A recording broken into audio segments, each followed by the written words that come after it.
founder of Performax, a sales performance improvement company. Case study number 2 is a very brief case study of 7 slides that describes dramatic turnaround in sales results by the implementation of a selling process.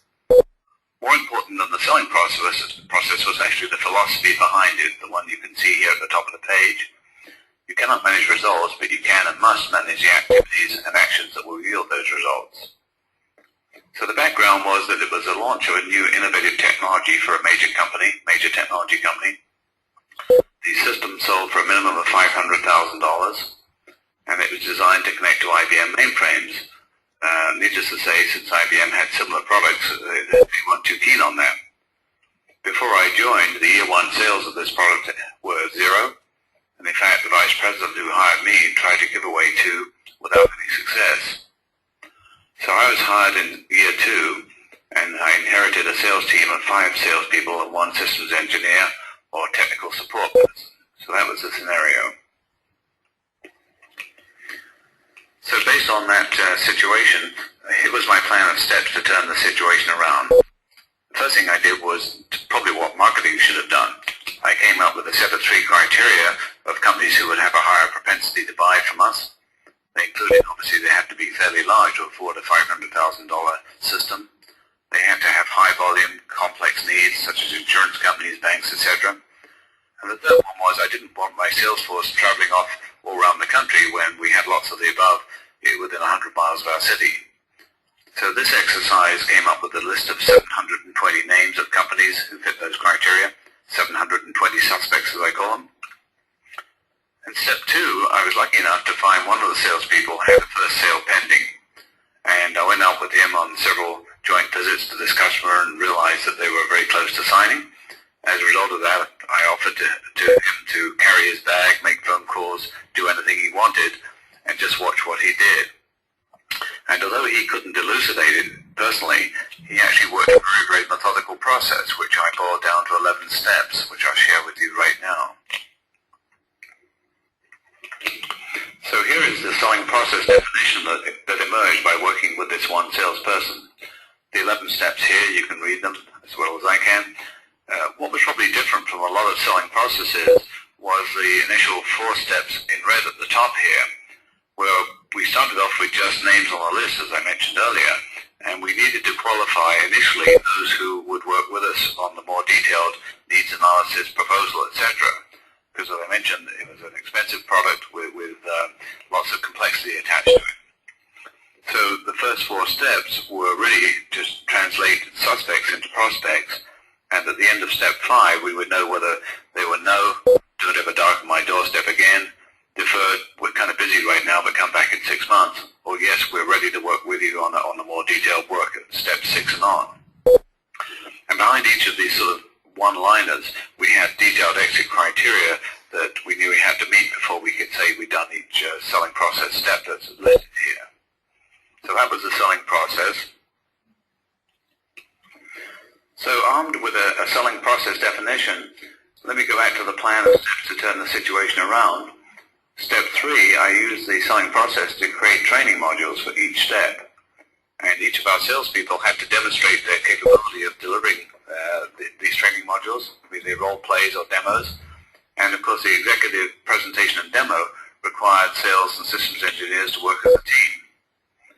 It became obvious as a result of this that 2 of our salespeople couldn't do it, and so I reduced the sales team to 3 people, but added 2 more systems engineers, because it was becoming also obvious that the technical issues were becoming much more complex.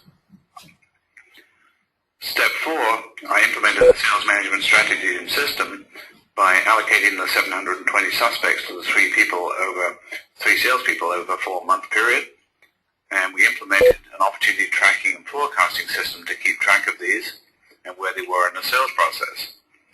I also set the stage by saying, don't even try to sell. What I want you to do is to process the 240 suspects that each of you have through steps 2 through 5 to yield who out of all these are initially qualified.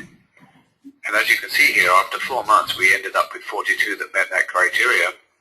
And I then redistributed these 42 over the 3 salespeople to do the more complex, detailed works in steps 6 and 11. Here is a sample of the opportunity tracking and forecasting system that we put in place for each salesperson. Simple spreadsheet with company names on the left, suspect or prospect names. And here's the sample for John Goodsell. Down at the bottom you can see as a summary he had 80 names he was working on. And then the steps of the sales process going from left to right. So if you follow across you can see the date at which John completed each step. And then when you get to step 5, initially qualified, he's got about 7 no's, 2 deferred with a deferral day 2, and then 4 yeses. And only for the yeses does he work on steps 6 and onwards. On the right-hand side, as you can see, he's got his forecast and probability of sale, and the forecast is put into thousands of dollars by time period, 30, 60, 90, and greater than 90 days. And then down the bottom, again, you've got this summary where out of the 80, you could tell at any time, or I could tell working with John, that he had 60 that had reached step 2, 13 and step 3, etc., etc. So this is the opportunity tracking and forecasting system that we used with each salesperson, which gave the status of each of their prospects or suspects at any point in time. The opportunity tracking and forecasting system for each salesperson had another benefit. As you saw at the bottom, we had a summary, and by summarizing all of the summaries for each of my 3 salespeople, I could produce what I call a penetration index for my boss to let him know that hopefully something was happening. As you see here, here's the summaries for the 4 months. In month 0, 720 names only, and then by the end of month 4, out of the 720 names, you can see how many had reached each step of the sales process. Most important, 72 yeses, and that's where we redistributed those 72 over the 3 salespeople for the steps 6 and on. And the results were incredible. By the end of year 1, we'd come in at 140% of our planned goal, and more importantly, by end of year 2, where the goal was considerably increased and we'd added more salespeople, we came in at a whopping 180% plan. And the other benefit of the selling process was that when we did add more salespeople, it was very easy to teach them the process steps and get them into the same kind of groove as the more experienced salespeople. Or sometimes, unfortunately, for those who couldn't make it, find that out very early. So tremendous benefits for the salespeople who joined us after we had honed in the process.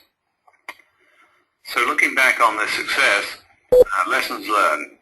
I think number 1 lesson is that this philosophy really pays off. Had we focused just on achieving results, traditional kind of sales management philosophy, we would not have succeeded. But by breaking the selling process down into manageable steps and then making sure people could do each one of those, yielded the results that you can see. Within that overall statement, I think what we also find is that sales managers and salespeople can understand where they are in the process and what they have to do, which facilitates a much more meaningful dialogue between a salesperson and a sales manager, other than when's it going to close, how can I help you, what discount do you need. The other thing was our initial sales were typically 9 months in lead time, so each checkpoint could be looked on as a mini sale, and in fact we introduced bonuses for 2 of the key points. As you've seen already, we produced training modules so that each step could be practiced, and that also revealed any weaknesses and hopefully some strengths as well, which would help other people coming onto the program later on be much more successful more quickly. As manager for myself, I think the key thing was that by careful questioning around each opportunity in an opportunity review, I could help better plan to get the business with my salespeople and overcome any obstacles that we might see. And then from the macro view, for any new product or service campaign, you can see how this could be managed much more effectively to figure out what is working and what isn't. In short, defining a repeatable selling process is incredibly powerful, as I hope you see here. So thank you for your time. If there are any questions, please email me or phone me. I hope this is of value to you.